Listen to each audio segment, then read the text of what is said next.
Okay, in this video we will start looking at the motion of rocks in space, and these rocks will be considered as free, that is, there will be no force acting on them. Okay, and as we have seen that these rigid bodies or rocks are generically referred as top, and they come in different varieties. They could be spherical, completely spherically symmetric. Okay, so you say that spherically symmetric rock as a spherical top. If your rock is symmetric about some axis, you say you have a symmetric top, and if it does not have any symmetry, then you say asymmetric top.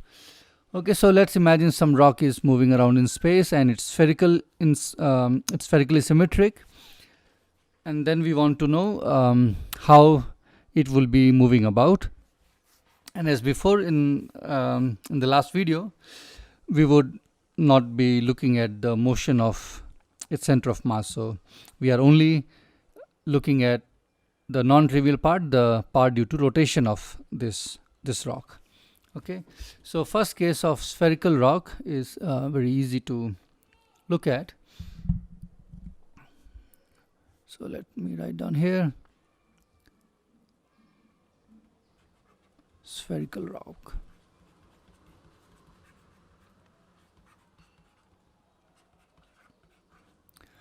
Okay, so in this case, as you know already, all the principal moments of inertia are equal. Let's say the common value is I. Okay, and then if you want to know the intrinsic angular momentum m, let's look at the kth momentum. K could be 1, 2 or 3. Then this would be I omega k. Okay, so that's what it is, which means that intrinsic angular momentum is parallel to the angular velocity. Because there are no forces on the top, your angular momentum is not going to change. Okay, and which also implies that the intrinsic angular momentum is not going to change, because the part which describes the motion of the center of mass, that will also be conserved. So that would mean that the intrinsic angular momentum, which we denote by m, is also going to be constant of time in time, which means that the angular velocity omega, okay, is also going to be constant. So the the axis about which the body which is spherically symmetric is going to rotate is not going to change with time. Okay, in general, you know that omega vector is going to change with time, meaning the axis of rotation is going to change with time, but for a spherical top, because of its highly symmetric construction, it's not going to change. Okay, so which means the picture is this: the body keeps spinning or rotating about a fixed axis at a fixed rate.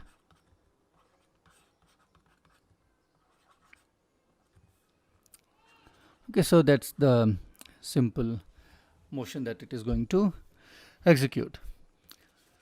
Okay, let's now reduce the degree of symmetry that you have, and let's say we don't have a spherically symmetric top, but you have a symmetrical top, meaning your rock which you're looking at has only one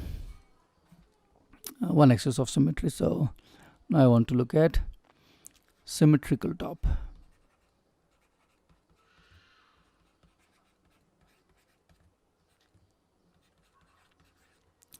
And again, it's you can again imagine a rock which is moving freely deep in space.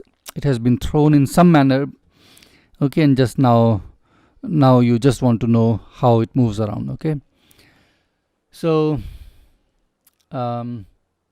let's see what we can say. If you look at the intrinsic angular momentum, then m1. So I'm imagining that I'm decomposing the angular momentum of this body. Whenever I say angular momentum, I mean intrinsic angular momentum. So this m, because there are no forces, this is going to be conserved. So let's say you think of a moment, one particular instant, and at that instant you are going to decompose this m into into its components about body axis. Okay, so let's say at a given moment the principal axes of the body are oriented in some manner. Okay, and at that time you want to decompose m along those directions. Okay, so that's what we are doing. So m1 will be I1 omega 1, m2 will be I2 omega 2. That is what we have seen already. Just the general thing. And the third component will be I3 omega 3. Now what I'm going to do is look at where x3 points. So the x3 is the by x3 I'm denoting the third coordinate which is attached with the body. Okay, and I look at the vector m. So vector m is going to be fixed in space, and at that instant I'm looking at x3 direction. So this direction of m and the direction of x3, they define a plane. Okay, any two lines define a plane, or any two directions you can take, and that will define a plane. So that is the thing which I'm going to utilize now. So let's see here. I have drawn already this setup. Don't look at x1. Okay, this I will explain. I wish I had not drawn this already, but just to save a little bit of time, I've done that. So here is the direction m, which is not going to change with time. At the moment I'm looking at things, let's say x3 axis is in this direction. Okay, and I say that the plane which is defined by m and x3 is the plane of your screen. Okay, so that is the plane we have. So your m and x3 are in your screen. Now how about x1 and x2? Well, they have to be perpendicular to x3, but because your body has symmetry about x3, you can take x1 and x2 to be in any direction, right? That's what we discussed earlier also. So what I'm going to do is I will choose to put x1 direction in the plane of your screen. Okay, and x2 will be of course perpendicular to the screen. So this choice I can make because of the symmetry of this object. So here we are. So all the three, x1, x3 and m, they are all in the same plane at this instant. At the next instant, of course, things will change, but at the instant which we are looking at, everything is in the same plane. So if I do so, then m2 is 0 because m is in this plane, m is in x1, x3 plane, so it does not have a component m2. Okay, so there is no m2 component, which means m2 is 0 at this instant, which means omega 2 is 0. Okay, that's good, which means omega has only omega 1 and omega 3 as the components, and omega 2 is 0, which means your vector omega lies in x1, x3 plane. It is omega 1, 0, omega 3, right? So this is a vector which is lying in x1 and x3 plane. So I want to draw that, and of course, as you know, it will not point along m. So let me draw that. Okay, let's see if I can do it. How should I? There is a yes. Okay, looks like it's going to work. Perfect. I think this is good. Let me use some color. Maybe no color. Okay, fine, no color.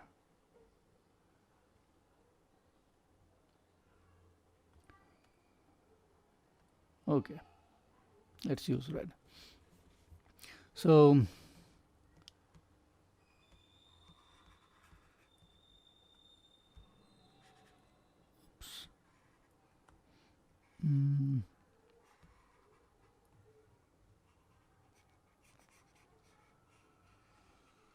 so this is the vector omega, okay, and omega is also going to be in this plane.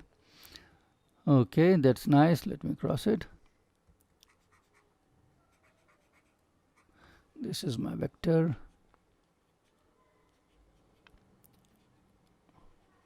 Omega. Okay, and that is fine. Now I want to first tell that the angle which axis of the top, this x3 is the direction of the axis of the top, okay, the symmetry axis. This makes an angle theta at this instant. Let's say this is the angle theta. Okay, that's good. Now yeah, now let me draw a line parallel to M. Let me draw a line parallel to M. So this should be vertical. Let me, maybe I should make a nice no. Okay. Yeah, it works.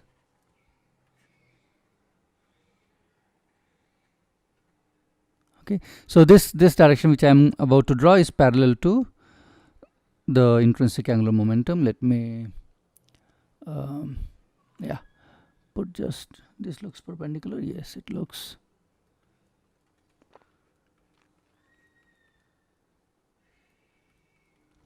Okay, so if I or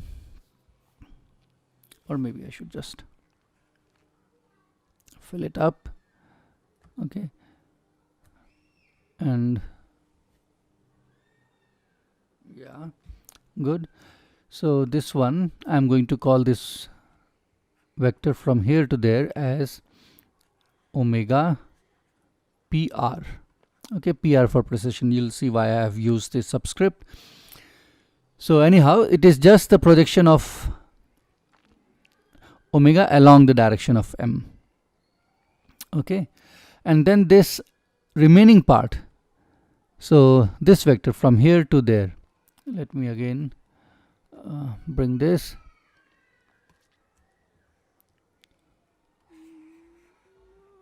Okay, it's here, and then I take it and bring it here.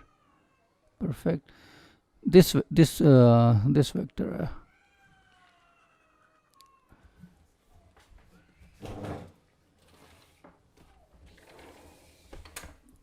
this vector is what I'm going to call as omega. What happened? Yes. Omega A. Okay, I call it omega A because this is along the axis of symmetry. Okay, A means subscript A means axis of symmetry. So I have written my angular velocity vector as sum of these two vectors, where omega A points in the direction of the axis of symmetry and the other one points or is along the direction of M. Okay, so that's how I decompose it. That is good. Now let me see. Yeah, so let's drop a perpendicular here. So I project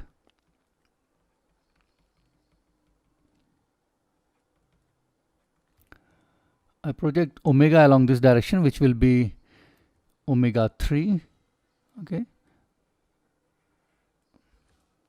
from here to there is omega 3.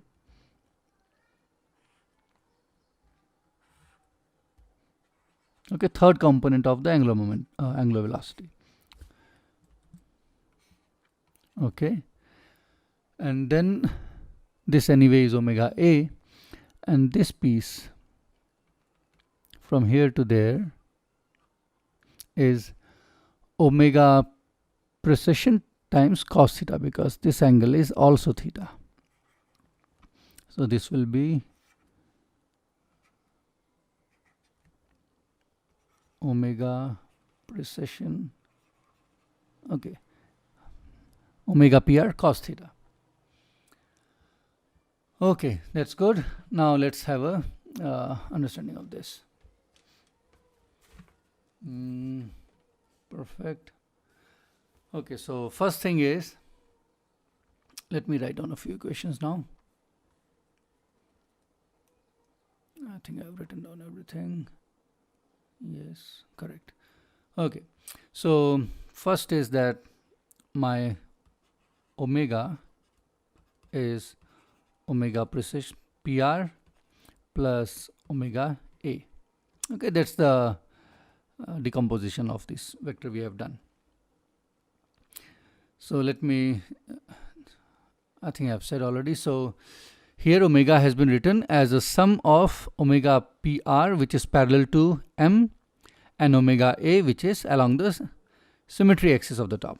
Okay, now from the figure it is very clear that you can write omega A plus omega PR cos theta.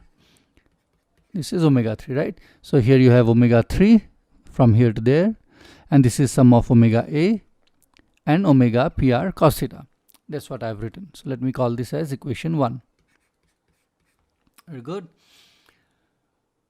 Okay, and from this I can conclude that omega A is omega 3 minus omega P cos of theta, just that taken one term on the other side. And also your omega PR sin theta is omega 1. You see, if you take this omega and project it along x1, that's what you get, right? It's equivalent to projecting it's equivalent to projecting your omega PR along x1 axis. Okay, so your omega PR sin theta is equal to omega 1. That's correct. Correct, that's correct. Okay.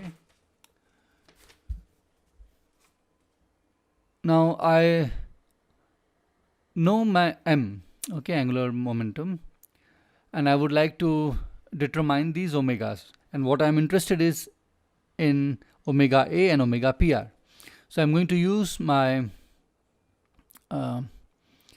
omega 1 as m1 over I1 and omega 3 as m3 over I3. Okay, that's what I'm going to use. So substituting that, I get, let me write, substituting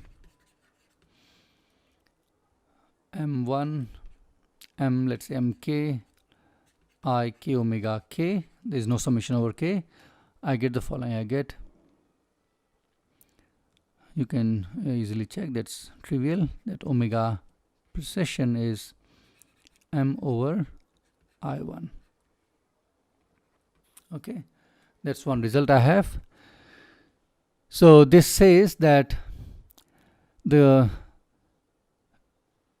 top is rotating at a uniform rate about the direction of the angular momentum. See, the m is not going to change with time, it's going to always point in the same direction. And you are looking at a vector omega PR which points along m, which means that when you are looking at omega PR, it corresponds to the motion of the rigid body as a rotation about this axis, omega PR as the axis, right?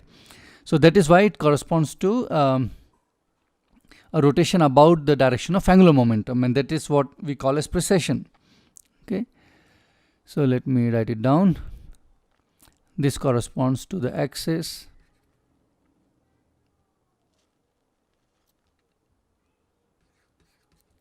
of the top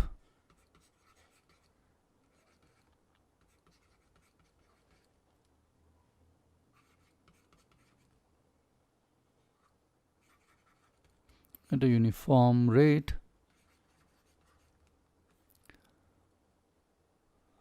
about the direction of angular momentum, about the direction of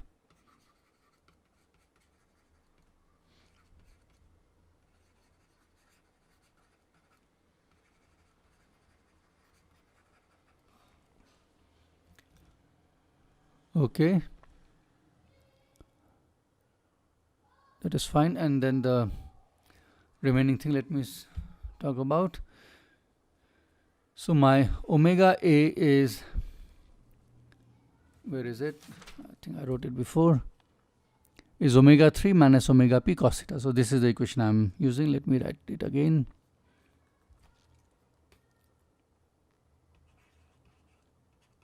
Omega p cos of theta. Okay, and what is omega 3? Omega 3 is your m3 over I3, but your m3 is m cos theta, okay, minus omega p we have already found, m over I1, and the cos theta factor is here anyway. So your omega A is m 1 over I3 minus 1 over I1 cos of theta. Okay, so that's the omega A is, which is in the direction of x3, so it corresponds to the motion of your top about the x3 axis, which is basically the angular velocity of the top spinning about its axis. Okay, that's the spin of the top about its axis. That's what your omega A gives, and omega PR is giving you the precession of x3 about m. Okay, now I want to establish that the cos theta is a constant in this problem. So for that I would like to utilize the fact that the kinetic energy T is a constant because there are no forces on this body, and I write T as half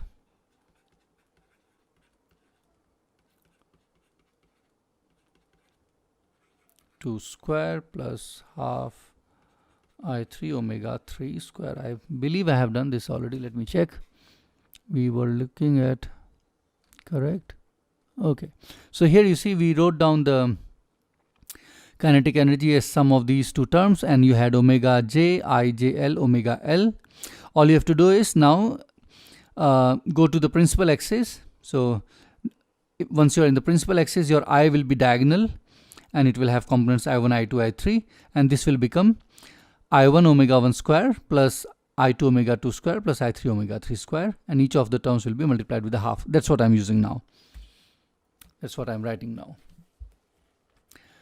Okay, and the instant at which I'm looking everything, omega 2 is 0. You remember that.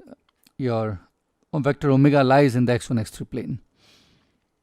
Okay, so omega 2 is 0, which means your T is half I1 omega 1 square plus half I3 omega 3 square.